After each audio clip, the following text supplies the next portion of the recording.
हमारा प्रभु यीशु मसीह विजय हुआ है, ये बात का सबूत है क्योंकि कलीसिया यहाँ पर एकत्र होकर उनका विजय का घोषणा कर रहे हैं। और इन दिनों में हम लोग शैतान का युक्तियाँ, शैतान का चालाकी के बारे में हम पढ़ रहे थे। वो कलीसिया के ऊपर शैतान कभी विजय कर नहीं सकता क्योंकि वो हारा हुआ शत्रु है। और उसका कारण ये है कि प्रभु यीशु मसीह ने क्रूस में हमको विजय दिया है। और वो विजय जो विश्वास करके उस भरोसे में रहकर क्रूस पर निर्भर होकर रहेगा, वो शैतान का युक्तियों को समझ सकता है।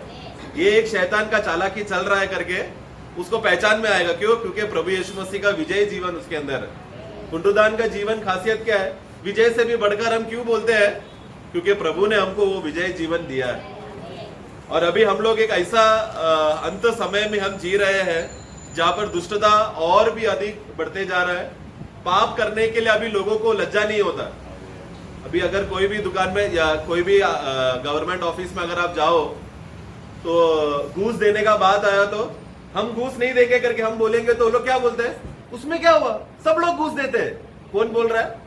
वो अधिकारी बोल रहा है सब घूस देते हैं ना, तुमको देने में क्या तकलीफ है। वो एक्चुअली अधिकार में बैठा है, उसको डर रहना चाहिए कि घूस नहीं लेना चाहिए, घूस नहीं, वो बात का डर उसको नहीं है। वो क्या बोल रहा है?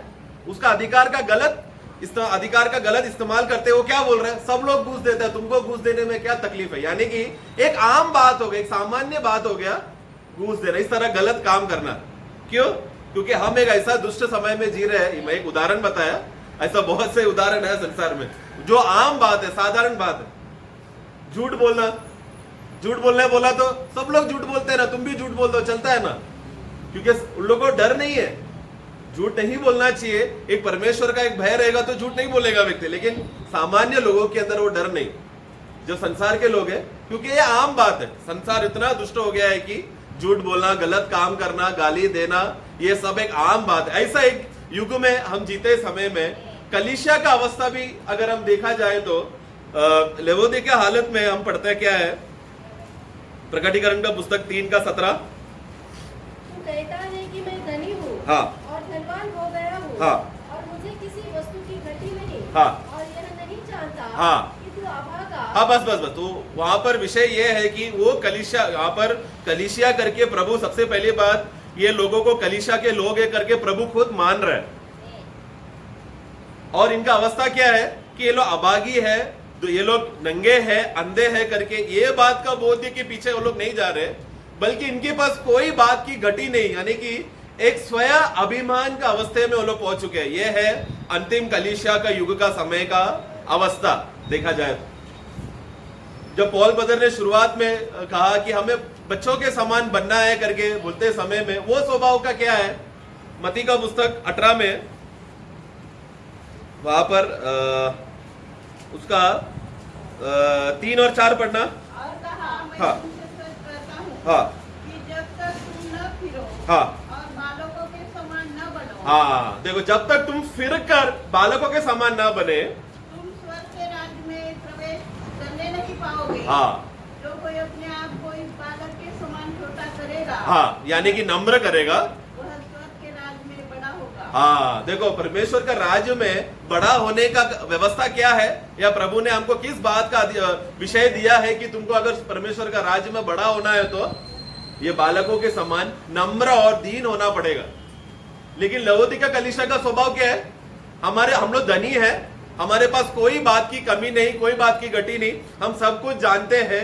जो स्वयं अभिमान का अवस्था रहने वाला ये अंतिम समय में बहुत ज्यादा दिखाई देगा। ये एक बहुत ही धोखा का समय है। ऐसे समय में हम जीते समय में दुख की बात यह है कि कलीसिया का दशा अगर ऐसा है तो फिर संसार का बात बोलना है क्या? प्रभु इसके लिए क्या कहता है? जो इसमें से बाहर आएगा, यानी कि जो जयवंत होने वाले लोगों के बारे में, वही कलीसिया के लोगों को, जयवंत होने वाले लोगों को प्रभु क्या करेगा? प्रभु उनको प्रभु के सिंहासन पर बिठाएगा। और जहां पर प्रभु यीशु मसीह अपना पिता का सिंहासन में प्रपिता के साथ बैठा है, उसी तरह हमें भी प्रभु यीशु मसीह के साथ प्रभु के सिंहासन में बिठाएगा। कौन लोग? जो इस अवस्था से विजय पाकर बाहर आएगा। कलीसिया हमको संसार का अवस्था क्या बोलता है?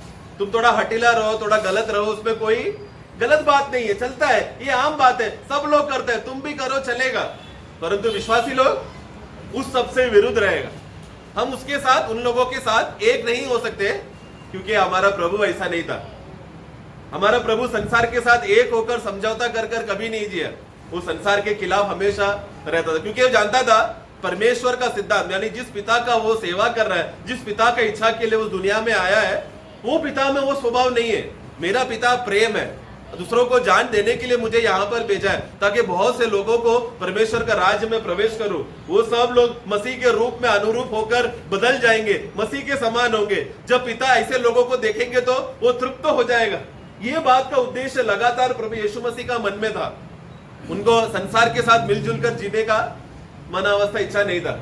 इसलिए जब शैतान ने परीक्षा लेते आते समय में पूछा, ये सारा संसार, ये सारा महिमा, मत्ती का पुस्तक अध्याय 4 में, लूका का पुस्तक अध्याय 4 में हम पढ़ते हैं, संसार और उसका सारा महिमा और मोह दिखाया, ये सब मेरे पास है।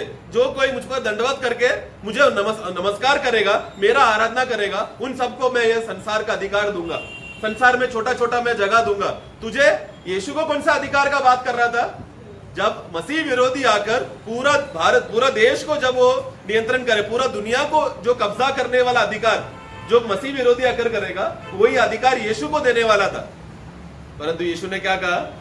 मेरा सिर सिर्फ एक ही व्यक्ति के लिए झुकेगा, वो है पिता परमेश्वर के लिए। मैं सिर्फ एक ही व्यक्ति का आराधना करता हूं, वो है मेरा पिता परमेश्वर, क्योंकि मेरा उद्देश्य वही है। मनुष्य इसीलिए बनाया गया है। मनुष्य का निर्माण इस बात के लिए हुआ है कि अपना पूरा इच्छा से, पूरा आत्मा से, पूर्ण हृदय से, पूरा प्राण से सिर्फ परमेश्वर का यह आराधना स्तुति करें। ये बात, ये अधिकार, ये तत्व कलीसिया के अंदर है। आज कलीसिया के लोग हैं जो पिता परमेश्वर का हृदय आग्रह का जानकर यीशु मसीह के साथ एक होकर पवित्र आत्मा के नियंत्रण में सिर्फ पिता परमेश्वर का इच्छा किस तरह पूरा करे, ये बात जानकर जीने वाले लोग। कलीसिया प्रभु ने क्यों निर्माण किया? कलीसिया का अवस्था प्रभु ने क्यों ये दुनिया में रखा है? क्योंकि कलीसिया ही एक ऐसा जगह है, पिता परमेश्वर का प्रेम को और भी गहराई से वर्णन करके देगा। संसार में पिता का प्रेम नहीं है। पहला यूहन्ना में हम क्या पढ़ते हैं? संसार में पिता का प्रेम नहीं। याकूब का पुस्तक 4 में पढ़ते हैं कि ये सब व्यभिचार नहीं हो। तुम लोग क्या संसार से प्रेम कर रहे हो? संसार से प्रेम करने वाला शत्रु है, पिता परमेश्वर का शत्रु है। ऐसे अवस्था में रहते समय में कलीसिया है जो इस संसार में ऐसा झुंड होकर जी रहे हैं। एक छोटा सा झुंड यानी कि ज्यादा बल नहीं, ज्यादा सामर्थ नहीं, बल्कि नम्र होकर जीने वाला, छोटे बच्चों के समान। मैंने एक बार दूसरा कलीसिया का यूट्यूब में मैंने ऐसा देखा था। उन लोग ने मत्ती का पुस्तक 18 अध्याय 2 पढ़कर वो लोग बोलते हैं कि ये छोटा बच्चा यहाँ पर लिखा है ना, वो छोटा मतलब शारीरिक छोटे बच्चे, इसलिए वो लोग वो वाक्य पढ़कर छोटे छोटे बच्चों को वो लोग बपतिस्मा देते, 2 साल 3 साल, जो कैथलिक में करते हैं वो ये दूसरा कलीसिया लोग भी देखो, क्योंकि वचन में क्या लिखा है? तुम जब तक छोटा बच्चे नहीं बनते तुम लोग प्रभु का राज्य में प्रवेश नहीं करोगे। लेकिन वहां पर छोटा बच्चों के बारे में मतलब क्या बोला है? उनके जैसा मन होना, तुम लोग सौम्य बनो, नम्र बनो। छोटा बच्चा को कितना भी बुरा भरा बोलेगा तो वो लोग वापस विरुद्ध, हमारे हृदय में कुछ बात रखता नहीं है, फिर भी वो लोग हंसते रहेंगे। जॉर्डन को कितना भी मारेगा 2 मिनट के बाद वापस मेरे पास आके खेलने के लिए आता। वो एक सबक मैं पिता बनने के बाद मुझे वो गुण मुझे समझ में आया। ये सच प्रचार में बहुत बार मैंने ये बातें सुना है, लेकिन स्वयं अनुभव कब हुआ? जब जॉर्डन को मैंने देखा। तो वैसे ही बच्चों को देखते समय में उनका वो स्वभाव, क्योंकि लोग निष्कलंक है, बुरा भला कभी नहीं सोचता। हमें कोई गाली दिया तो हमने मुंह में, हम रिटर्न में गाली नहीं देगा तो मन में जरूर गाली देगा। कोई हमको श्राप देगा तो मुंह में हम लोग नहीं बोलेंगे, लेकिन मन में जरूर श्राप करेंगे। लेकिन बच्चे ऐसे नहीं, वैसा बनना है हमारा प्रभु ने कहा, छोटे बच्चों के समान जो निर्मल है, कोमल है। क्योंकि हमारा प्रभु यीशु मसीह कैसा था? मत्ती का पुस्तक पहला पत्रोस हमें एक आदर्श देकर गया है करके बोलने के बाद उसका दूसरा अध्याय, उसका 23 पढ़ना। वो गाली सुनकर गाली नहीं देता था। हाँ, अद्भुत उठाकर किसी को भी धमकी नहीं देता देखो, था। किसी को धमकी, उल्टा धमकी नहीं देता था। जब रोमियो के सेना लोगों ने उनको गुस्से मारे, बता कौन तुझे अभी अगला गुस्सा मारेगा, तू मसीह है ना, बता, तू भविष्यवाणी कर, तो उनको उल्टा गाली नहीं दिया, उनके खिलाफ कुछ बुरा भरा बोला नहीं। उसका 22 का आखिरी भाग पढ़े, 22 का आखिरी भाग। हाँ छल की बातें निकली। हाँ, ना उसकी मुंह से, मराठी में पढ़ना। आणि त्याच्या मुखात कपट आढळले नाही। हाँ, अंग्रेजी में लिखा है कि उनका मुंह में चल की बातें पाई नहीं गई। छल की बातें बोली है वैसा नहीं, छल की बातें उनके मुंह में था ही नहीं। ऐसा एक विषय प्रभु का मनुष्यत्व में था ही नहीं। ऐसा महान मनुष्यत्व है हमारा प्रभु यीशु मसीह का। वही मनुष्यत्व का स्वभाव प्रभु ने हमको दिया है। जो कोई मसीह के साथ एक हो जाता है वो एक नया सृष्टि बनता है, वो मसीह के स्वभाव के साथ एक हो जाता है। ये मनुष्यत्व में हम बढ़ रहे। इसके लिए कोई हम एक गाल में थप्पड़ मारे तो हम दूसरा गाल भी देते। दूसरा गाल देते मतलब क्या, उनको वापस जाके मारते नहीं है, हम लोग अपने आप को झुकाते हैं। भले ही हमारा गलती ना हो तो भी हम लोग अपने आप को नम्र करते हैं। यह है मसीह का स्वभाव। परंतु संसार क्या है, वो हमें सौम्य रीति से, नम्र रीति से, ईमानदारी से जीने नहीं देगा। संसार हमेशा हमें गलत अवस्थे में हमें गिरा देगा, क्योंकि संसार वैसा है। और ये विश्वासियों के लिए एक बहुत बड़ा परीक्षा का अवस्था है। दाऊद के विषय में जब हम पढ़ते समय में उनको दाऊद हमेशा प्रभु की उपस्थिति में आकर, क्योंकि वो प्रभु का दिल का व्यक्ति था, प्रभु का दिल की बातों को जानता था, परमेश्वर का दिल का व्यक्ति मानने वाला ये दाऊद का वो ऐसा गवाही दाऊद को क्यों मिला, क्योंकि दाऊद हमेशा उसके अंदर, प्रभु मेरे अंदर ऐसा एक घमंडीपन का पाप है कि नहीं करके हमेशा खोजने के लिए वो बोलता था।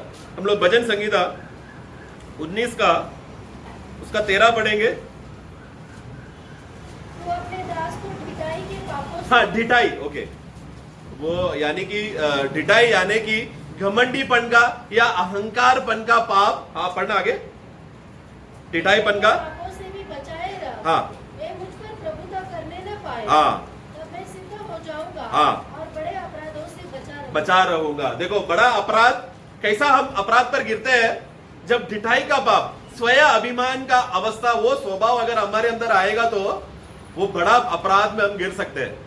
दाऊद ये बात पहचान लिया था, समझ गया था, इसलिए वो प्रभु से क्या विनती करता है, प्रभु मेरे अंदर परखो, मेरे अंदर जांचो, शायद है ना मेरे अंदर घमंडीपन का, ढिठाईपन का, ढिठाई यानी कि मुझे मालूम है ये गलत बात है, वो बात जानकर भी मैं अहंकार होकर वो पाप कर रहा हूं। मराठी में क्या हो शब्द, ढिठाई शब्द है ना, जानून, हाँ मतलब जानकर, जानबूझकर, मतलब एक पाप है करके मालूम है, वो जानता है वो पाप है, वो जानकर भी अहंकार के साथ घमंड, हाँ चलता ना, तुझे क्या तो क्या हुआ, मैं ऐसा कर रहा, तो ऐसा अहंकार, वो है ढिठाई, अहंकारी के साथ पाप करना। ऐसा व्यक्ति जब इस तरीके से जो पाप करता है वो परमेश्वर को ज्यादा दुख पहुंचाता है। और हम लोग पुराने नियम में ये शब्द को अगर ध्यान से हम पढ़ेंगे तो बार बार परमेश्वर इस विषय को बोला है कि इस प्रकार के पाप करने वाले लोगों को सभा में मत रखना, इस्राएल झुंड में मत रखना, अगर मौका मिले तो पत्थर मार देना, क्योंकि ये पूरा इस्राएल जात को भ्रष्ट कर सकता है। ये बहुत ही भयानक गिरने वाला, क्योंकि लोगों के अंदर अहंकार आ गया, क्योंकि जानबूझकर पाप करना बोला तो अहंकार, जान गया कि ये पाप है फिर भी वो अहंकारी होकर कर रहा है।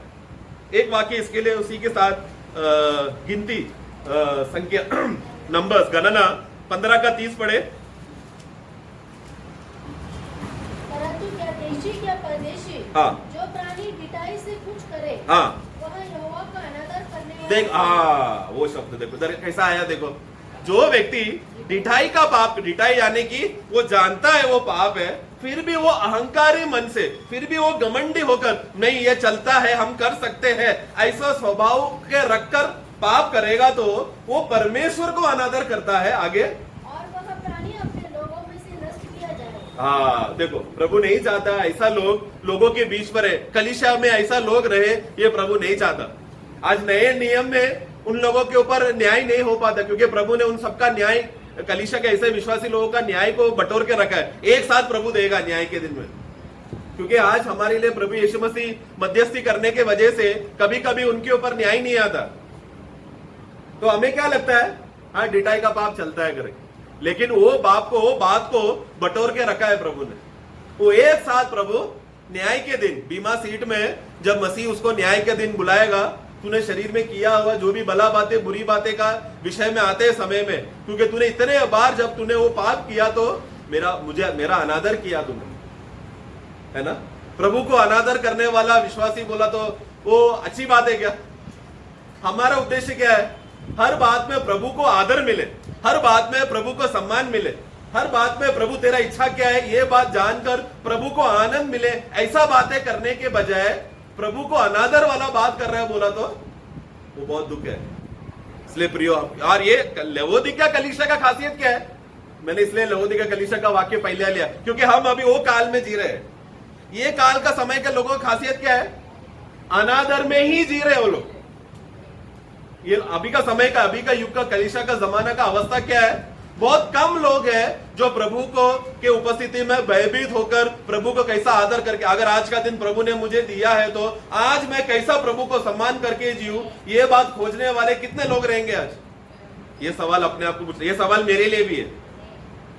जब मैं जाने अनजाने में कुछ भी शारीरिक रीति से कुछ भी बातें मैं विचार कर संसार का दशा में अगर मैं चला गया तो मैंने आज प्रभु को अनादर किया।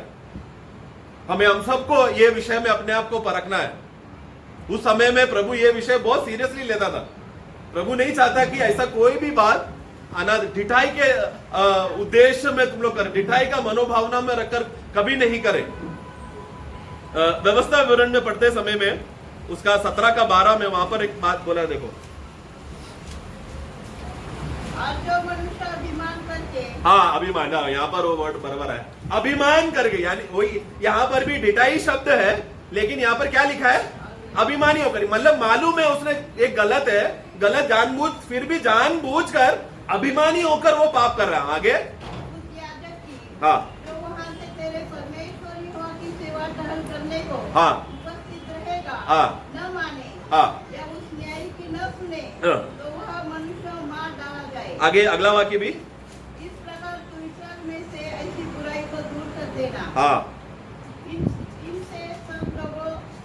इससे सब लोग सुनकर डर जाएंगे, हाँ। और फिर अभिमान नहीं करेंगे। यहाँ पर ढिठाई का पाप, अभिमान का पाप, यहाँ पर एक उठाकर बता, यहाँ पर पाप क्या है, यहाँ पर बाइबल में मैंने अभिमानी का पाप या ढिठाई का पाप मैंने बहुत खोजा, मुश्किल से मुझे एक दो पाप विषय क्या क्या है करके मुझे ढूंढने के बाद मालूम पड़ा। उसमें से एक यह विषय है कि याजक जब कुछ बात बोले, वो बात सुनने के बाद उसको, वो विश्वासी को, वो व्यक्ति को मालूम है यह गलत है मालूम होकर भी, फिर भी जानबूझकर अहंकारी होकर, घमंडी होकर जब वो पाप करता है, तब है ये ढिठाई का पाप वो लोगों के बीच में किया। तब यहोवा क्या बोलता है, ऐसा व्यक्ति ने प्रभु का अनादर किया क्या? जब संदेश आते समय, प्रभु का वचन जब हम सुनते समय में हमें मालूम है ये काम करना गलत है करके, कितने बार हम ऐसा संदेश सुनते हैं, फिर भी हमारे अंदर क्या बोलता है, अरे चलता है, पास्टर थोड़ी मेरे घर में आकर देख रहा है, बाकी भाई लोग थोड़ी मेरे घर में आकर देख रहा है, मैं ऐसा पाप कर रहा हूं। तो क्या कर रहा है वो, अपने आप में एक घमंड को उत्पन्न कर रहा है, एक अभिमानी स्वभाव उसके अंदर आ रहा है, जानबूझकर, बिना डर, क्योंकि वो डर उसके अंदर से निकल गया, परमेश्वर का भय निकल गया। हम लोग जब वचन को जब हम मान करते हैं, वो क्यों, वचन जब हमारे पास आते समय में उसको हम पूर्ण मन से स्वीकार कर, आत्मा का अधीन होकर मानते समय में, तब हम परमेश्वर को आदर कर रहे हैं। उसी के साथ साथ जो दास ने बोला उनको भी मान रहे हो। हम लोग दास को दिखावटी रूप में, शारीरिक रूप से कभी भी आदर नहीं करना। हम लोग कैसा दास का आदर करते हैं, जो वचन जब आता है वो वचन को मानकर, ग्रहण कर, प्रभु धन्यवाद आपने दास के द्वारा वचन दिया, ऐसा प्रार्थना करते, तभी हम क्या कर रहे हैं, हम दास को आदर कर रहे हैं। घर में जाकर रोज वो वचन को सुनते हैं, कल पास्टर ने ये वचन बोला इसलिए मैं ऐसा नहीं, बल्कि प्रभु के दास के द्वारा ये वचन आया, मुझे मालूम है प्रभु के दास ने मनन करके वचन दिया होगा, लेकिन उसके पीछे उद्देश्य क्या है, अरे ये पाप करेगा तो प्रभु को अनादर आएगा, इसीलिए मैं ये नहीं करूंगा। दास ने इसलिए बोला क्योंकि प्रभु को अनादर होगा सोचकर उन्होंने बोला था। ये बात मुझे पहले नहीं मालूम था, लेकिन वचन सुनकर क्या हो रहा है, हम रोज नई नई बातें सीखते हैं, हमको रोज हर बार निर्णय लेने का मौका मिलता है, लेकिन हमारा अवस्था क्या है, हम निर्णय नहीं लेते।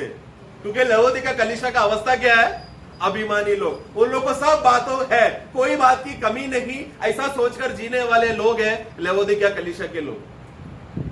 मैं अन्य कलीसियाओं का बात नहीं कर रहा, लवोदिकिया कलीसिया मतलब वो एक तत्व है, फिलाडेल्फिया कलीसिया मतलब क्या है, वो एक तत्व है, भाईचारा। जो विश्वासी कलीसिया में आकर प्रभु के आत्मा के नियंत्रण में, भाईचारा में हमेशा बना रहेगा, वो फिलाडेल्फिया कलीसिया का आदर्शों में चल रहा है। उसी तरह वही कलीसिया में एक भाई फिलाडेल्फिया का प्रेम में चल रहा है, दूसरा भाई क्या कर रहा है, घमंडी और अहंकारी अवस्था में रहेगा, तो वो क्या कर रहा है, लवोदिकिया का तत्व में चल रहा है। एक ही कलीसिया में दोनों लोग हैं। तो ये हमारा कलीसिया फिलाडेल्फिया, बाजू वाले कलीसिया लवोदिकिया, ऐसा नहीं बोल रहे हैं वाक्य। आज हम लोग पढ़ते समय में एक ही कलीसिया में सातों कलीसिया का अनुभव के लोग जी रहे हैं। कुछ लोग हैं जो पहला प्रेम छोड़ दिया, कुछ लोग हैं जो संसार में चले गए। उन सबको प्रभु जैसा कलीसिया में उन दिनों में चेतावनी दिया था, उसी तरह ये वचन पढ़कर प्रभु शायद मेरे अंदर वो स्वभाव है, मैंने शायद पहला प्रेम छोड़ दिया होगा प्रभु, लेकिन आपने वचन मुझे दिया। आज का संदेश का उद्देश्य क्या था? मेरे अंदर का एक कमी मुझे मालूम पड़ा तो तुरंत प्रभु के सामने घुटने में आकर अभिमानी नहीं, अरे चलता है बोलकर अभिमानी नहीं हो रहा हूं, बल्कि नम्र होकर अपने आप को दीन करने की वजह से क्या हो रहा है, मैं प्रभु को अनादर नहीं कर रहा हूं, आदर कर रहा हूं। ये प्रभु ने वचन के द्वारा हमें प्रकट करते समय में ये बात जानकर अगर हम लोग अपने आप को नम्र नहीं होंगे ना प्रिय, फिर बहुत देर हो जाएगा। क्योंकि अभी जो समय दिया है प्रभु ने, आज हमारा मन फिराव का समय है। आज का समय प्रभु ने हमको दिया है वचन में बढ़ने का समय है। उधर जब दाऊद वो भजन संगीता 19 में वहां पर जब वो 13वां वाक्य बोलते समय में, उसके पहले उसका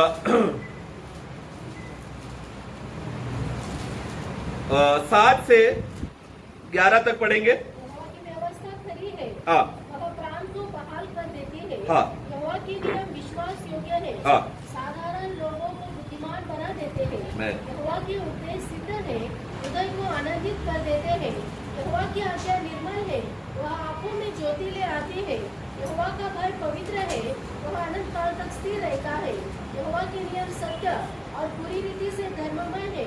वे तो सोने से और बहुत कुंदन से भी बढ़कर मनोहर है। हाँ। वे मधु से और टपकने वाले छत्ती से भी बढ़कर मधुर है। हाँ। उन्हीं से तेरा दास जिताया जाता है। हाँ इतना, हाँ ठीक है। उनके पालन करने से बड़ा ही प्रतिफल मिलता हाँ, उनका पालन करने से बड़ा प्रतिफल मिलता है। इतना सब बोलने के बाद फिर दाऊद वहां पर एक अवस्था देखो, 12-13 पढ़ना। अपनी भूल चूक को कौन समझ सकता है? हाँ। मेरे गुप्त पापों से तू मुझे पवित्र कर। हाँ, गुप्त पापों से मुझे पवित्र कर। आगे तू अपने दास को पिताई के पापों से भी बचाए रख। हाँ। वे मुझ पर प्रभुता करने ना पाए।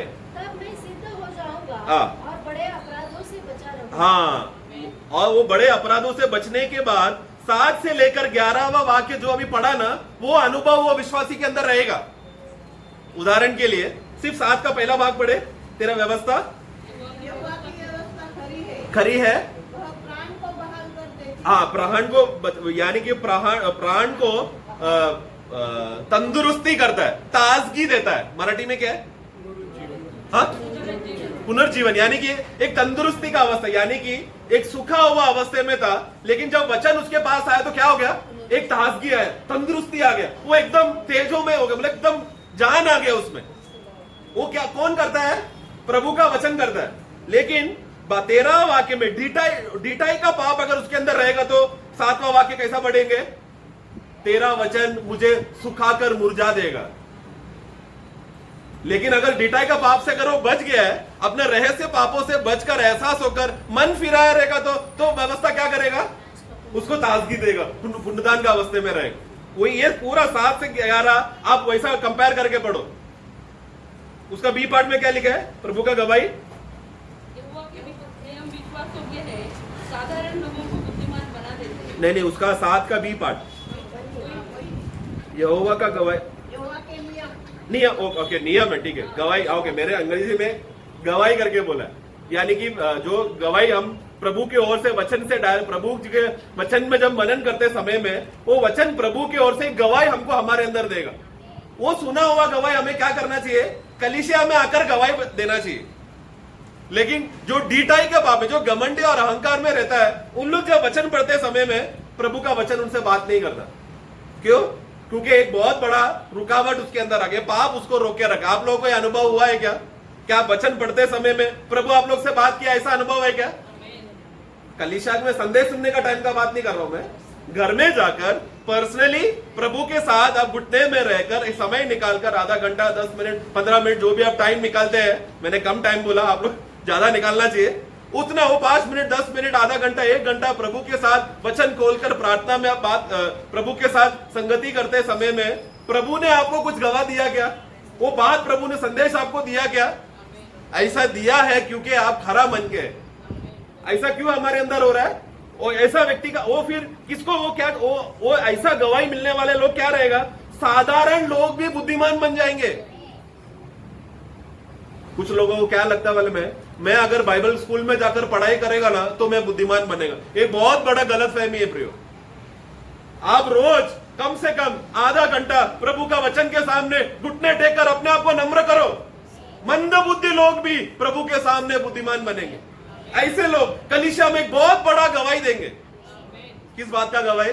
प्रभु ने जो संदेश दिया, जो वचन दिया। लेकिन कलीसिया में चुप क्यों बैठते हैं लोग? लोगों को गवाही देने के लिए टाइम नहीं है, प्रार्थना करने के लिए टाइम नहीं है, गीत निकालने को टाइम नहीं है, क्योंकि हठीला स्वभाव अंदर आ गया। हम लोग ऐसा संसार में जी रहे हैं जो हमें प्रभु से खींचकर हमें दूर ले जा रहा है। शैतान क्या कर रहा है? 2 कोरिन्थियों 4:4 में प्रभु का और उन अविश्वासियों के लिए हाँ। जिनकी बुद्धि इस संसार के ईश्वर ने अंधी कर दी है, ताकि मसीह जो परमेश्वर का प्रतिरूप है हाँ। उसके तेजोमय सुसमाचार का प्रकाश उन पर न चमके। हाँ, तेजो में सुसमाचार यानी कि क्या? यीशु मसीह तुम्हारे लिए तुमको प्रेम कर रहा, तुम्हारे लिए क्रूस में मरा, वो सुसमाचार नहीं, वो तो नींव बात है। उसके बाद कलीसिया में हम जो भी संदेश सुनते हैं वो भी सुसमाचार है, खुशखबरी है। हम लोग जो भी रोज संदेश सुनते हैं वो सब खुशखबरी की बात है। हमें आत्मिक उन्नति मिलता है ना, वो खुशखबरी शैतान क्या करता है? हम विश्वास ना करने के लिए हमें अंधा कर देता है, ताकि परमेश्वर का ज्योतिमय का वो प्रकाश जो परमेश्वर के चेहरे से आ रहा है हम पर ना चमके।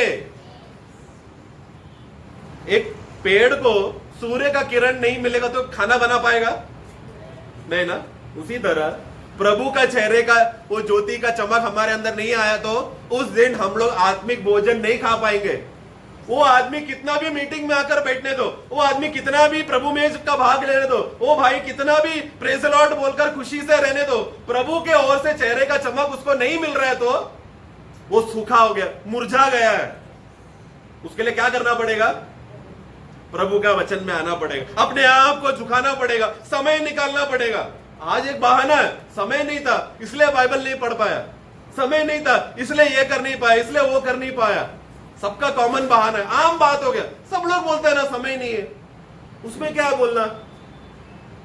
जो विजिटिंग करने जाते हैं उन लोगों को मालूम पड़ेगा, ये लोग ने वो सुना रहेगा, आज समय नहीं था इसलिए हमको ऐसा करने नहीं हुआ, आज समय नहीं था इसलिए मीटिंग में आया हुआ नहीं कर। ऐसा अवस्था विश्वासी लोग इस तरह का बहाना नहीं दे सकते, क्योंकि हम लोग प्रभु के खास लोग हैं ना, है ना। जो मोदी का जो पर्सनल असिस्टेंट है, पीए, मोदी प्राइम मिनिस्टर है और फिर असिस्टेंट मिनिस्टर, बहुत सारे मिनिस्टर्स है, लेकिन मोदी के खास साथ में जो बैठा रहता है वो पीए, वो बहुत खास है। उसका पदवी देखा जाए तो छोटा है, लेकिन फिर भी वो मंत्री के साथ, मोदी के साथ है बोला तो लोग उसको इज्जत देते हैं। वो आदमी आलसी रहेगा तो बाकी मंत्रियों के साथ काम का जो बातें बांटना है वो बांटने को नहीं होगा, है ना। असिस्टेंट लोग, वैसा हम लोग कौन है? प्रभु यीशु मसीह के खास लोग हैं। हम लोग असिस्टेंट लोग हैं। यीशु मसीह प्रधान महायाजक है, हम लोग सहयाजक है। हम लोग ही अगर आलसी हो गए तो कलीसिया का अवस्था क्या होगा, है ना। हम लोग आलसी नहीं कर सकते। मंत्री मोदी का थोड़ा थक गया बोलकर वो रेस्ट करेगा, लेकिन पीए वो रेस्ट नहीं कर सकता, उसको अभी इंतजार करना पड़ेगा। अभी मोदी उठेगा, उठा तो जल्दी चाय देने का, उसको ये करना वो करना, वो सेवा उसको निरंतर करने रहना पड़ता है, वो आलसी नहीं हो सकता। हमारा प्रभु कभी सोता है क्या? क्योंकि वो जानता है हम लोग सोते हैं, वो जानते हैं हम लोग आलस से करके। पत्रोस को क्या बोला? पत्रोस, याकूब और यूहन्ना को, तुम लोग नहीं सोना, इधर ही रुको, प्रार्थना करो, मैं आगे जाकर प्रार्थना करके आता हूं। ऐसा 3 बार हुआ ना। प्रभु 3 बार जाकर आया, क्या किया? देखा सो रहे, बहुत थक गए थे वो लोग, बहुत मेहनत करके पूरा रात जागे हुए थे इसलिए थक गए थे वो लोग। प्रभु ने क्या किया? उनके लिए विनती किया प्रभु, क्योंकि वो जानता था, प्रभु उनका अवस्था जानता था। उसी तरह आज भी दिन हो या रात हो, दोपहर हो, शाम हो, प्रभु सोता नहीं। पिता के उपस्थिति में हमारा कमजोरियों के लिए वो मध्यस्थी करता है। आज हमारा नाश क्यों नहीं हो रहा? हम लोग कितने बार अहंकारी होकर, ये ढीठपन का पाप हमने हमारे जीवन में बहुत बार किया है। अपने आप को आज परख के देखेंगे तो कम से कम मिलेगा थोड़ा पाप तो, जो इस तरह अहंकारी होकर, घमंडी होकर हमने किया रहेगा। लेकिन हम गिर क्यों नहीं जाते? क्योंकि हमारा प्रभु हमें संभाल रहा है, उनका दया हमारे ऊपर है। इतना बड़ा उपकार हमारे ऊपर किया है, वो कभी ना भूले पियो। कम से कम प्रभु को धन्यवाद देना चाहिए। प्रभु आज आपने हमें कुछ उद्देश्य से आपने बचाया रखा, संभाले रखा, प्रभु उसके लिए धन्यवाद। क्योंकि प्रभु जानता है आज का दिन अगर मेरा कुछ भी कारणवश एक्सीडेंट होगा, कुछ भी हो गया और मैं उठा लिया गया तो मेरा उद्धार में कमी रहेगा। लेकिन प्रभु क्या कर रहा है, उद्धार जब तक वो व्यक्ति का प्राण का उद्धार जब तक पूरा नहीं होता तब तक भूमि में उसको समय दे रहा है। इसलिए प्रभु को धन्यवाद देना है, क्योंकि आज का दिन प्रभु ने आज का दिन दिया है तो प्राण का उद्धार, मेरा प्राण का उद्धार पूरा करना है। हमें हमारा भक्ति इस आधार पर है कि प्रभु कि आज आपने मुझे जिंदा रखा ताकि मैं आपका सेवा में कोई कमी ना हुआ हो, क्योंकि आप मेरे मालिक हैं और मेरा काम क्या है, मरने तक आपका सेवा करते रहना है। वो सेवा में कोई कमी है कि नहीं बोलकर हमें जानना है। सवेरे उठ के समय में जब हम प्रार्थना करते हैं तब ये प्रार्थना करना है, प्रभु आपका इच्छा क्या है बताओ। रात को सोने से पहले क्या प्रार्थना करना है, प्रभु अगर आज आपका इच्छा में कुछ कमी हुई तो बताओ, ताकि कल अगर आपका दिन मिला तो उसको पूरा करूंगा। हमारा प्रार्थना ऐसा रहता है क्या? हम लोग प्रार्थना करने के लिए समय नहीं है ना, टाइम नहीं मिला प्रार्थना करने को, टाइम नहीं मिला ब्रदर वचन पढ़ने को, ऐसा समय में जी रहे हैं। दाऊद को मालूम था, इसलिए जब वो ये ढीठता का पाप यानी अहंकार का पाप उसको बोध्य हो जाने के बाद फिर उसका मुंह से देखो शब्द क्या निकला, वाक्य 14 भजन संगीता 19 का 14। मेरे मुंह के वचन हाँ। और मेरे हृदय का ध्यान हाँ। तेरे सम्मुख ग्रहण योग्य हो। क्यों ग्रहण योग्य होए? ग्रहण योग्य होना चाहिए क्या? हम लोग जैसे पापी और श्रापित लोगों का प्रभु की उपस्थिति में प्रार्थना करें, ग्रहण योग्य होना चाहिए क्या? प्रभु करवाएगा। क्यों? क्योंकि ऊपर का 12-13 अवस्था को अगर हमारे अंदर से साफ हो जाएगा तो प्रभु हमारा प्रार्थना को ग्रहण योग्य करवाएगा। यह प्रभु का लक्ष्य है कि हमारा हर एक प्रार्थना ग्रहण योग्य होए। लेकिन हम मन नहीं फिराते ना, हम लोग वचन में समय नहीं देते ना, प्रभु के गवाह को, प्रभु के वचन को हम नहीं मानते ना। प्रभु की आज्ञा जब कलीसिया में प्रभु के उपदेशों के द्वारा, प्रभु के दासों के द्वारा जब संदेश आता तो उसको स्वीकारने के लिए समय नहीं है। फिर प्रभु कैसा हमारा प्रार्थना को ग्रहण योग्य करेगा?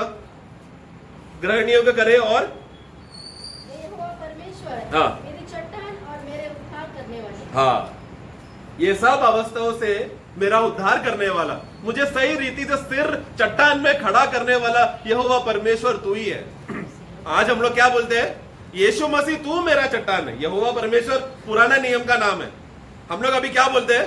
हे प्रभु यीशु मसीह तू मेरा चट्टान है, तू है जो मेरा उद्धार करता है, क्योंकि तूने मुझे उद्धार क्यों दिया है? ताकि मैं घमंडी और अहंकार का पाप में ना गिरूं।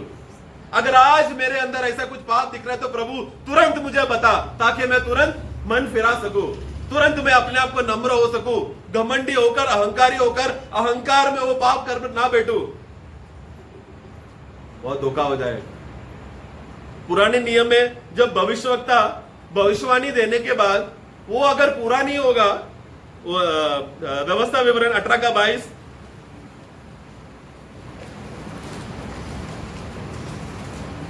ड्यूटरोनॉमी 18:22। तो पहचान क्या है? हाँ। जब कोई नबी यहोवा के नाम से कुछ कहे, हाँ। तब यदि वह वचन न घटे हाँ। और पूरा न हो जाए, हाँ। तो वह वचन यहोवा का कहा हुआ नहीं, हाँ। परंतु उस नबी ने वह बात हाँ। अभिमान करके कही है। हाँ। तू उससे भय न खाना। देखो वो क्या कर रहा है, अभिमानी होकर वो कर रहा है, उसने वही ढीठता का पाप उसने किया है। पुराने नियम में कोई नबी आएगा तो क्या होता था, लोग डर जाते थे। लेकिन सबूत क्या है कि ये नबी परमेश्वर की ओर से कि नहीं, जो भी बातें उसने बोला इस्राएल का, ये इस्राएल का बात है। आज कलीसिया में अलग बोलते हैं ना, तेरा बेटा अमेरिका जाएगा, तेरा बेटी इधर जाएगा, तू 5 माले का घर बनाएगा, तू लाल रंग का गाड़ी लेगा। ये सब प्रभु का नबी नहीं है। आजकल आज का जमाने में ऐसा नबी लोग आकर मूर्ख बनाने के लिए आते हैं। ऐसा बातें पूरा होएगा तो भी प्रभु को उसमें कोई महिमा मिलने वाला नहीं है। हम लोग ये गाड़ी खरीदे तो प्रभु को कुछ महिमा मिलेगा क्या?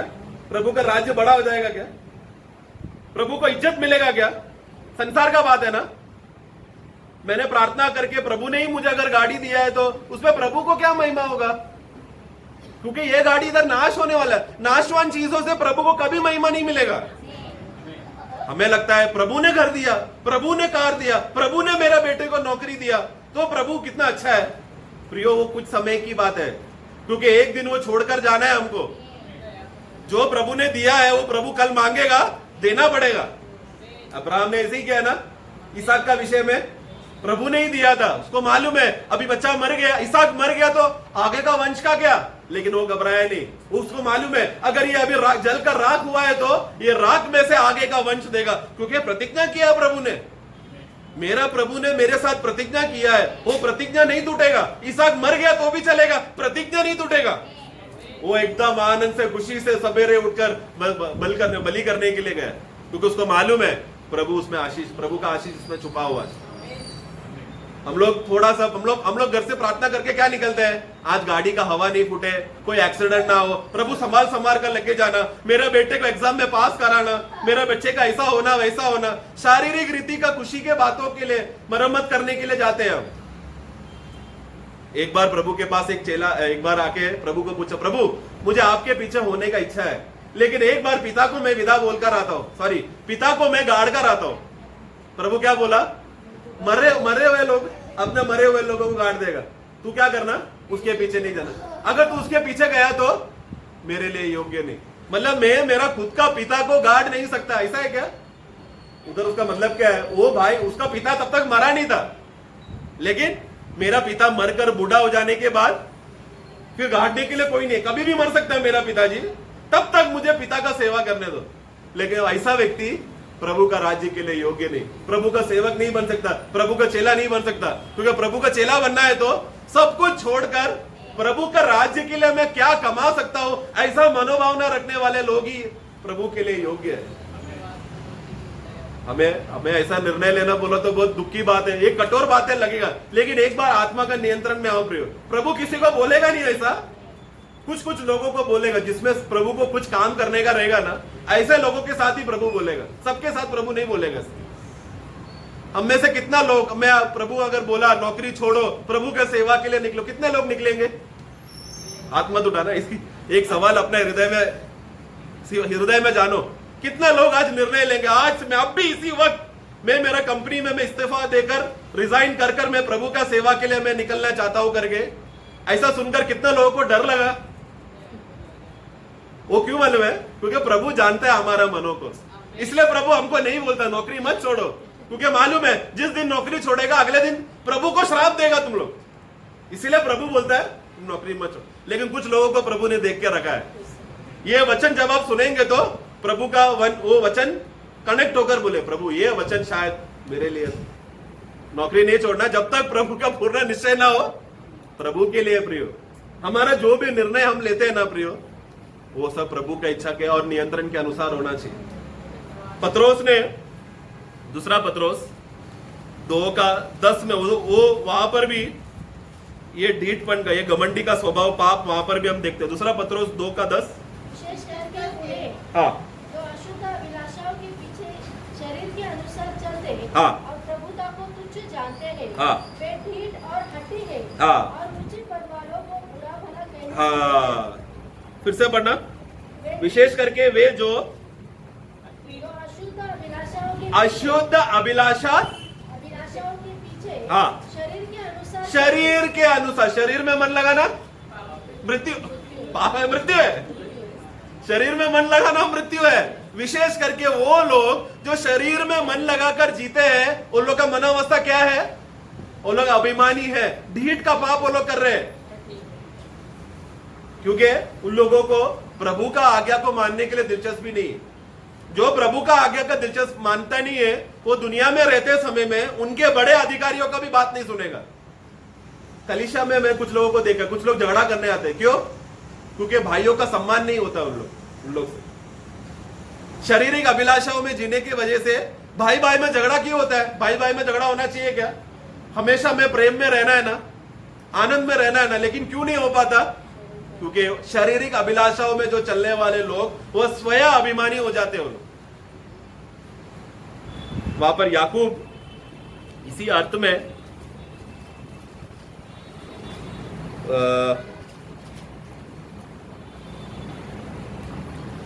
तीसरा अध्याय उसका 13-14, तुम्हें ज्ञानवान और समझदार कौन है? हाँ जो ऐसा हो वह अपने कामों को अच्छे चाल चलन से हाँ उस नम्रता से ही प्रकट करे हाँ जो ज्ञान से उत्पन्न होती है। हाँ पर यदि तुम अपने अपने मन में हाँ कड़वी डाह और विरोध रखते हो हाँ तो सत्य के विरोध में घमंड न करना। हाँ। और न तो झूठ बोलना। हाँ, आगे 15-16 भी। वह ज्ञान वह नहीं जो ऊपर से उतरता है, हाँ। वरन सांसारिक हाँ। और शारीरिक और शैतानी है, हाँ। क्योंकि जहाँ डाह और विरोध होता है, हाँ। वहाँ बकेड़ा और हर प्रकार का दुष्कर्म भी होता है। हाँ, ऐसे लोग बुद्धिमान हैं क्या? 13 में क्या लिखा है? यदि तुम में से कोई बुद्धिमान ज्ञानवान हो तो ये बात समझो। मतलब वो उन लोगों को बोल रहा है ना जो झगड़ा कर रहे हैं, जो शारीरिक अभिलाषा में, अंग्रेजी में लिखा है कि जो खुद के स्वयं अहंकार में जीने वाले लोग, सेल्फ सीकिंग एंड एनवी, जहां पर भी स्वयं अभिमान में रहकर खुद का इच्छा, मैं आज मेरा ही इच्छा, कलीसिया में मैं क्यों आ रहा हूं? मेरा इच्छा करने के लिए, प्रभु का इच्छा करने वाले, वहां पर हमेशा डाह, झगड़ा, ईर्ष्या, भेदभाव, नफरत, ये सब रहेगा। ये सब शारीरिक कार्य है। पत्रोस क्या कहता है? तुम्हारे बीच में, ये खास मैं उन लोगों के लिए लिख रहा हूं, खास रीति से उन लोग जो इस तरह शारीरिक अभिलाषाओं का मोह में जीते, वो लोग क्या कर रहे हैं? ढीठ का अवस्थे में, वो लोग अभिमानी स्वयं रीति में वो लोग कर रहे हैं, घमंडी हो चुके हैं। लेकिन दाऊद क्या करता था? हम लोग प्रभु का मन के कैसे होंगे? रोज घुटने में, प्रभु क्या मैंने आज अनजाने में, जाने अनजाने में मैंने कुछ अहंकार का पाप किया क्या? दीठता का पाप किया है क्या? कोई रहस्य पाप है तो प्रभु मुझे बताओ। तो मैं तुरंत में अपने आप को नम्र करूंगा। नम्र हो जाने के बाद मेरे होठों से निकलने वाला सब बात ग्रहण योग्य हो जाएगा। आज हमारा प्रार्थना ग्रहण योग्य नहीं हो पा रहा, आज हमारा सेवा ग्रहण योग्य नहीं है। आज हम लोग सुसमाचार बांटने जाते हैं, कोई लोग आते नहीं है, क्योंकि हमारा सेवा ग्रहण योग्य नहीं है। इसके लिए मुझे भी रहकर मैं बोल रहा हूं, हमें प्रभु की उपस्थिति में अपने आप को परखना है, जांचना है प्रिय, क्योंकि हम अंत समय में जी रहे हैं। अंत समय का खासियत क्या है? लोग एकदम हटीले स्वभाव के लोग, कलीसिया में सिर्फ झगड़ा करने वाले लोग ही दिखेंगे अंत समय में। लेवोदिकिया का समय का खासियत यह है, फिलाडेल्फिया बोला तो भाई भाई के लिए जान देने के लिए तैयार था, वो था फिलाडेल्फिया। हम में से कितने लोग फिलाडेल्फिया के स्वभाव के लोग हैं? रात को 2 बजे भी कॉल आया, कोई भाई को मदद चाहिए बोला तो उठकर जाने के लिए तैयार है क्या? नहीं, मैं बाद में देखेगा बोलकर, मुझे क्यों कॉल किया इतना रात को, ऐसा बोलेंगे क्या? हमारा प्रभु ऐसा नहीं था, कोई भी समय में वो तैयार रहता था। कोई भी लंगड़ा, लूला, कोड़े के बीमार के लोग प्रभु के पास आता तो पहला प्रभु का मन उनको देखकर दयावान होता था, प्रभु को पहला दया आता था उनके ऊपर। प्रभु वो पिता को बोलता, प्रभु आपने मुझे इन लोगों का सेवा के लिए मुझे बुलाया है बोलकर वो झुकता था अपने आप को। कोड़े के बीमारी को देखकर हम भाग जाएंगे, लेकिन हमारा प्रभु कभी नहीं भागता, हर प्रकार के लोगों को उन्होंने स्वीकारा। उसी तरह हमारा मनोभावना क्या है प्रियो? कलीसिया में हमें सब प्रकार के भाइयों को हमें स्वीकार कर, गले मिलकर प्रभु का प्रेम को प्रकट करना है, तो ही हम लोग सच्चा प्रभु का वो प्रेम का अनुभव में जीत पाएंगे। प्रभु ने हमें इसके लिए बुलाया। अंत समय का खासियत क्या है? प्रकटीकरण 3 का हम लोगों ने वहां पर 17 पढ़ा था, उसके आगे प्रभु विजय वालों के लिए वहां पर बोलता है, देखो उसका 21, जो जय पाए मैं उसे अपने साथ हाँ, अपने सिंहासन पर बैठाऊंगा, हाँ, जैसे मैं भी जय पाकर अपने पिता के साथ हाँ, उसके सिंहासन पर बैठ गया। हाँ, तो यीशु मसीह यहाँ पर एक तत्व बताता है, जब वो दुनिया में इस दुनिया में जिया, सब बातें पिता का सब के सब बातें मानकर जिया। पिता इधर जाओ बोला तो इधर गया, उधर जाओ बोला तो उधर गया, ये करो बोला तो ये किया। हम लोग को ऐसा बोलेंगे तो हम लोग ऐसा नहीं कर पाएंगे। इसके लिए प्रभु यीशु मसीह ने हमारे लिए भी किया, हमारा कमियों को, हमारा कमजोरियों को प्रभु जानकर हमारे लिए भी किया, जाने अनजाने में हमारे लिए। उधर पहला यूहन्ना 2 का 1-2 पढ़े। हे मेरे बालकों, मैं ये बातें तुम्हें इसलिए लिखता हूँ कि तुम पाप न करो, और यदि कोई पाप करे तो पिता के पास हमारा एक सहायक है, हाँ, अर्थात धर्मी यीशु मसीह, और वही हमारे पापों का प्रायश्चित है, हाँ, और केवल हमारे बस हमारे वहां पर एक धर्मी, एक मददगार, सहायक है करके लिखा है ना। अंग्रेजी बाइबल में वकील करके लिखा है। वकील समझता है ना? कई बारी वकील का खासियत क्या मालूम है? वकील और याजकीय सेवा में दोनों में ना समानता है। हम अभी तक कोई कोर्ट केस में गए नहीं, इसलिए हम लोग को मालूम नहीं है।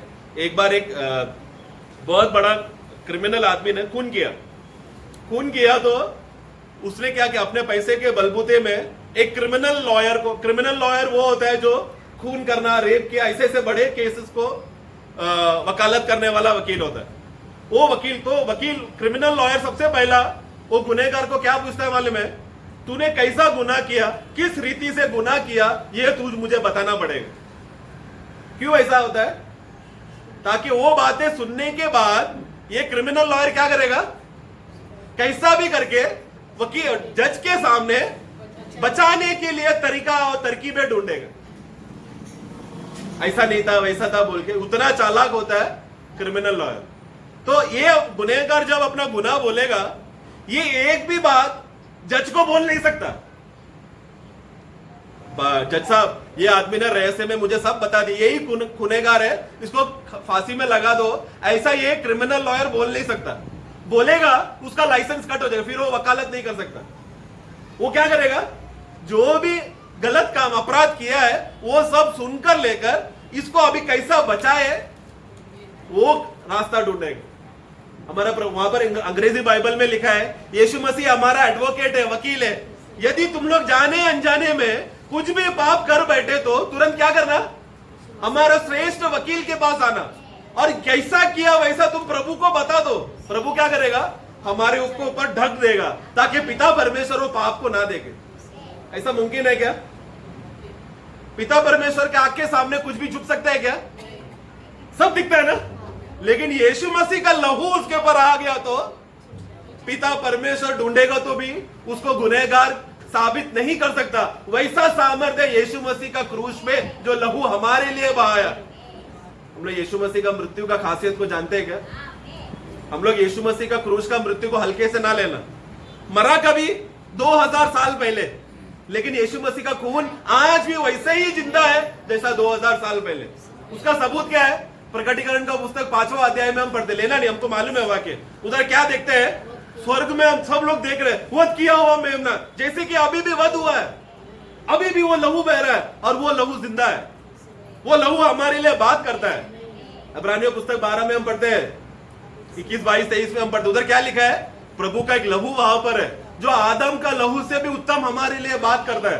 क्योंकि प्रभु यीशु मसीह का यह जिद है कि हमारा कोई भी गुनाह पिता परमेश्वर के पास ना पहुंचे।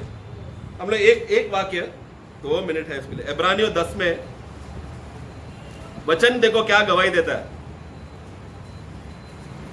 उसका पहला इब्रानियों 10 का 14 पढ़ेंगे। क्योंकि उसके एक ही चढ़ावे के द्वारा हाँ उन्हें जो पवित्र किए जाते हैं, हाँ सर्वदा के लिए सिद्ध कर दिया है। देखो, यीशु मसीह का एक बलिदान के द्वारा कितना समय के लिए हम लोग सिद्ध हो चुके हैं?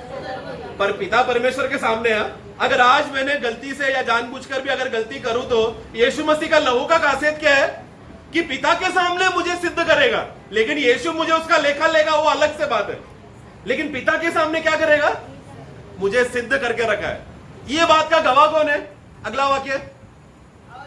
और पवित्र आत्मा भी हाँ हमें यही गवाही देता है, हाँ क्योंकि उसने पहले कहा था, हाँ प्रभु कहता है कि जो वाचा मैंने उन दिनों के बाद हाँ उनसे बांधूंगा, हाँ। वह यह है कि मैं 17 पढ़ना। फिर वह यह कहता है, फिर वो ये भी कहता है, हाँ मैं उनके पापों को हाँ और उनके अधर्म के कामों को हाँ। फिर कभी स्मरण न करूंगा। ये कौन कहता है? नहीं, उधर 15 में पढ़ा ना, 15 में पवित्र आत्मा ने ये गवाही दिया ना। और क्या कहता है 17 में? कि उनके पापों को और अधर्मों को मैं कभी याद नहीं करूंगा। पवित्र आत्मा बोल रहा है, गवाही दे रहा है कि यीशु मसीह का क्रूस में एक बलिदान के वजह से हम लोग सर्वदा के लिए सिद्ध हो चुका है, जिसके वजह से पवित्र आत्मा गवाही दे रहा है कि इनके पापों को अधर्मों को मैं याद नहीं रखूं, यानी कि परमेश्वर को उपस्थिति तक नहीं पहुंचेगा। ये वाक्य पढ़कर कोई भी विश्वासी जानबूझ के पाप किया तो उसका लेखा यीशु मसीह लेगा, बराबर कनपट्टी पे उसको मिलेगा। लेकिन यीशु मसीह का प्रेम क्या है इसमें कि वो पिता को जाकर बोलेगा नहीं। वही बात हम लोग पहला यूहन्ना 2 का 1-2 में क्या पढ़ा, वो मालूम है, हमने अभी पढ़ा, हमारे लिए एक श्रेष्ठ वकील, मददगार, सहायक है पिता के पास।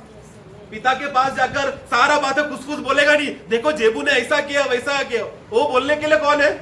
जेबू ने ऐसा किया वैसा किया, शैतान है। प्रभु क्या करेगा? लहू से लेकर हमें धोकर शुद्ध करेगा। तो शैतान जाकर बोलते रहेगा तो पिता देख रहे, जेबू में तो ऐसा कुछ भी नहीं है। क्यों? तुरंत यीशु मसीह ने वो ये स्वर्ग में काम चल रहा है, मैं मन फिराओ या ना फिराओ, पिता के सामने ये काम चल रहा है। मेरा जिम्मेदारी क्या है? मैंने अगर मन फिराया तो यीशु मसीह उसका लेखा नहीं लेगा, मन नहीं फिराया तो बराबर यीशु मसीह उसका लेखा लेगा। उसके लिए इब्रानियों 12 में लिखा है, तुम मेरे बच्चे हो ना, तुमको बराबर पिटाई मिलेगा। तुमको पिटाई नहीं मिल रहा है, तुम मेरे बच्चे नहीं हो, इसके लिए करो बिंदास पाप। जो पाप और अधर्म करते हैं वो और पाप और अधर्म करेंगे, जो धर्मी है वो और धर्म का काम करेगा। प्रियो, इसके लिए हमें अंत समय में हम लोग क्या है, हमें अपने आप को संभालना है, हमें अपने आप को आज समय परखना है प्रियो, कि जब इस वचन आते हैं समय में क्या हमें ये मौका मिल रहा है क्या पाप करने के लिए, या अपने आप को मैं झुका रहा हूं? क्योंकि प्रभु ने मुझे पाप करने के लिए लाइसेंस नहीं दिया है, बल्कि अपने आप को झुकाने के लिए दंडवत होकर, हे प्रभु आपने ऐसा मेरे लिए किया, मैं पापी होकर भी तू मेरे लिए मरा, मैं शत्रु होकर भी तू मेरे लिए मरा, मैं अभक्त था तभी भी तू मेरे लिए मरा, मैं इतना बड़ा गुनहगार था तभी भी तू मेरे लिए मरने तैयार था। मेरा माता पिता भी मुझसे इतना प्रेम नहीं करता जितना है अब्बा पिता आप मुझसे प्रेम करते हैं। मैं मेरा एक भी पाप मेरा घर वाले, मेरा बाजू वाला प्रभु का दास को बता देगा, कल सब लोग मुझे छोड़ देगा, लेकिन यीशु मसीह कभी नहीं छोड़ेगा। ये गारंटी है प्रभु यीशु मसीह का, ये वादा, ये वाचा है प्रभु ने मेरे साथ बांधा है, क्योंकि प्रभु ने मुझसे इतना प्रेम किया। ये प्रेम मैं कलीसिया से करता हूं। क्यों?